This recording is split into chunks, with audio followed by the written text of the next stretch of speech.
Hello, welcome to this video. My name is Rhianna and I really enjoy reading books and listening to Taylor Swift, and today I thought I'd combine the two and have a little chat.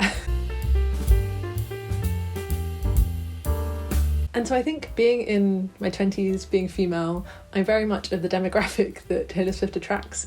So I grew up with her music. I used to go to and from school listening predominantly to Taylor Swift. And now as an adult, I still really enjoy her music. My favourite albums by her are Folklore, Evermore, The Tortured Poets Department, and Red because of the nostalgia. I really enjoy her songs that have fantastic lyricism.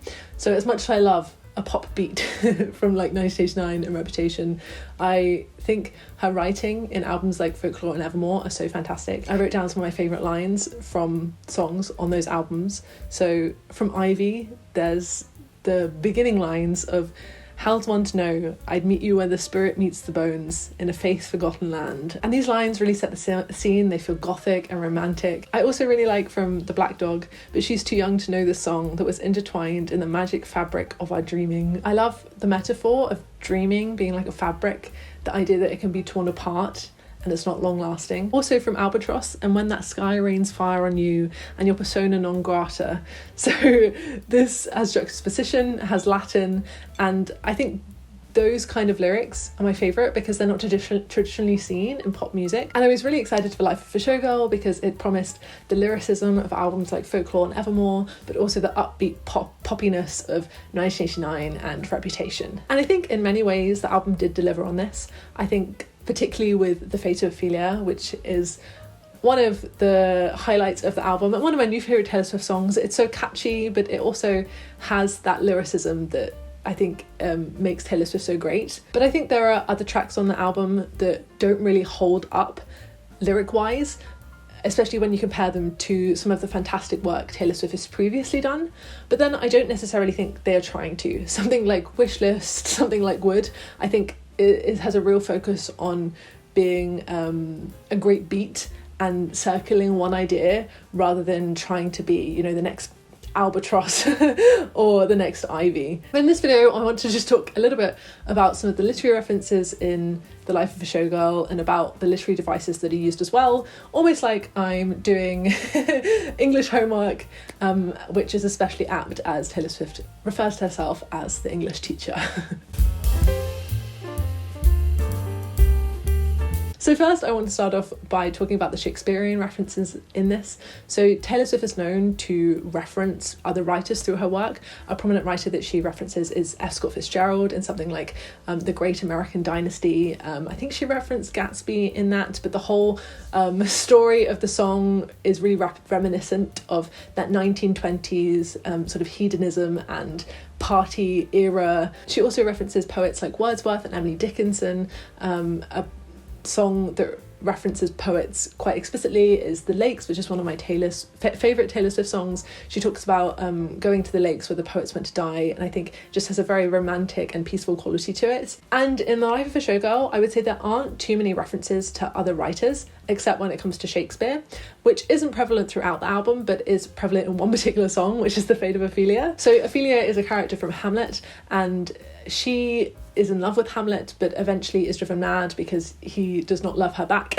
He famously says, "Get thee to a nunnery." And he also kills her father, which, you know, is not a good not a good look. And then Ophelia ends up going mad and ends up drowning. And then Taylor Swift quite creatively takes that idea and modernizes it by saying that she was saved from the fate of Ophelia. She fell in love and so didn't drown in complete sadness. Also, what I really like about Taylor's use of referencing Shakespeare is that one of her biggest hits is Love Story, which references Romeo and Juliet. And I think it would be really cool if she kept trying to make these pop hits that reference Shakespeare, because I think they work really well because they blend the old and the new. Also, there is another reference to Shakespeare in the song Cancelled. Taylor says, "Something wicked this way comes," which is from Macbeth.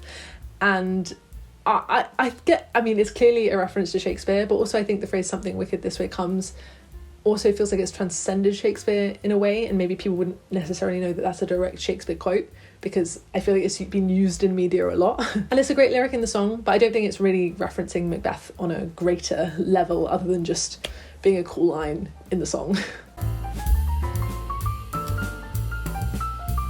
Now, there's been a lot of discussion about eldest daughter online because people say that the lyrics within eldest daughter aren't particularly strong. And I agree to some extent. I think there are really beautiful lines within the song, such as in the bridge, a beautiful, beautiful time lapse, Ferris wheels, kisses and lilacs. The rhythm within those lyrics is really catchy and also creates quite lavendery imagery. But I think overall the idea is stronger than the execution. So I think the idea behind the song is looking at how the internet can detach you from reality and how true connections with others is much stronger than usually what you can get via the internet, because people have a barrier on the internet, and so it can encourage them or cause them to be just a little bit more evil.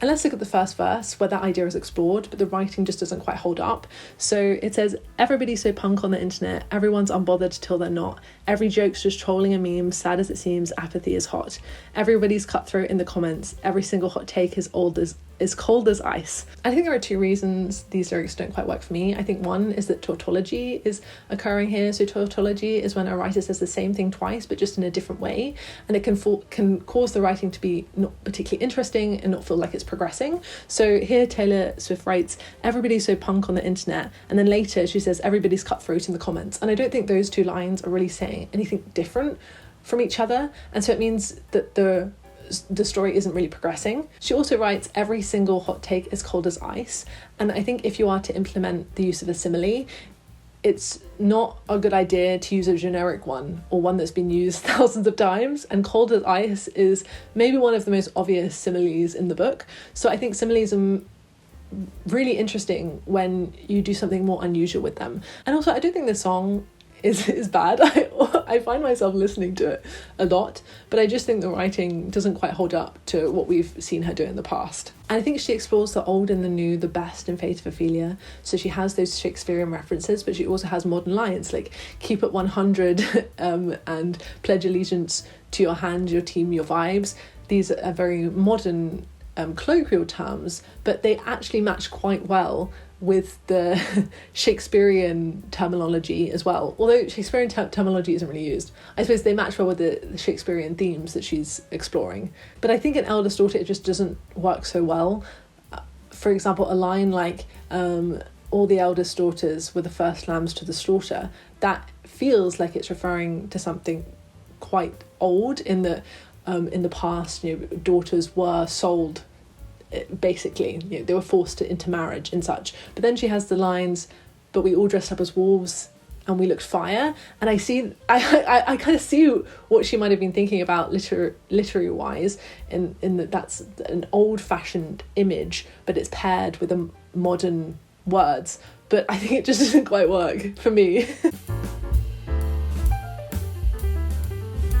Okay, and finally I want to talk about the Showgirl motif running throughout the album. So I think the title is really intriguing, The Life of a Showgirl, especially since Taylor Swift has very much been in the public eye in the past few years for her Eras tour, and I think it is just quite intriguing as a viewer of that to know what was going on behind the curtain. And so I was really interested to get some songs here on what it is to live the life of a showgirl, and I think that was done to some extent, but also in the same way I think it could have been explored more. Also, before I talk a bit more about this motif, I want to mention a quote from Macbeth. So in Macbeth there is the line, "Life's but a walking shadow, a poor player that struts and frets his hour upon the stage and then is heard no more."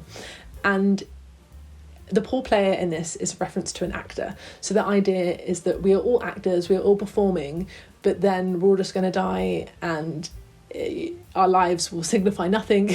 We are in tales told by idiots. And it's a very depressing line, and it works really well in the context of Macbeth. And I kind of thought The Life of a Showgirl would explore that idea, not to the extent that Shakespeare does, but just the idea that you can be on the stage and look glittery and like you're having fun, but maybe when the lights go down and you're at home, you're in the bathtub, thoughts of your own like mortality might start to creep in, and you might not feel as good as you did on stage, because now you're alone and the crowd are gone and you're left with your own thoughts. Now, I don't think that was really explored here, which is kind of nice in a way, because it implies that that wasn't the case for Taylor Swift. She didn't come off the stage and feel empty. She came off and she was in love and she was having a good time, which is great. So some songs in this that I think really explore the showgirl theme well is Ruin the Friendship, because this story is about looking back on your past at a moment that you regret and then fast forwarding to now and realizing that that time is very much gone and it's a regret that's going to live with you forever. And also Taylor in the song references how she had to fly back home and she whispered at the grave, and I think her life as a showgirl, you know, was fun, glittery, and then she got kind of hit with the reality of how an old friend died. And it tells a really good story and is a bit of a peek behind the curtain of something that occurred to her during the Eras tour. I also like Wishlist because as a showgirl, Taylor Swift has made a lot of money, but this song isn't about how she necessarily wants money, it's just how she wants to be in love and have a couple of children and live a quiet and peaceful life. I also think the song Father Figure links to the theme of the life of a showgirl, because I think it's quite a familiar tale of a woman wanting to get into the performing arts industry and being taken under the wing of a powerful, ill-intentioned man. Also, it does link to Taylor Swift's own life of her wanting to buy back her songs that she wrote and not being able to. And I think as well the song Cancelled also links to the showgirl idea, because if you have fame and the limelight, you're probably also going to be criticised and taken down a lot, especially with the current internet culture that likes to cancel people, sometimes rightly so, but also sometimes people the internet tries to cancel people for things that they shouldn't be cancelled for, or maybe it was a wrong thing, but do they deserve to lose their whole career? Maybe not. And then we have the final song, Life of a Showgirl, which also fits the theme. I really like the song. You have this fictional character of Kitty who says you don't want to be a showgirl, it's not a nice life, you're a kitten, you're sweet as a peach, it's going to wear you down. And then Taylor in the end becomes a showgirl and she actually loves it and it's great, and she wasn't worn down by the negativity or the difficulties that being a showgirl include. And yeah, so thank you for watching this video and let me know what you thought about this album. Did you hate it? Did you love it? Were you somewhere in the middle? And I'll see you in another video soon. Bye bye.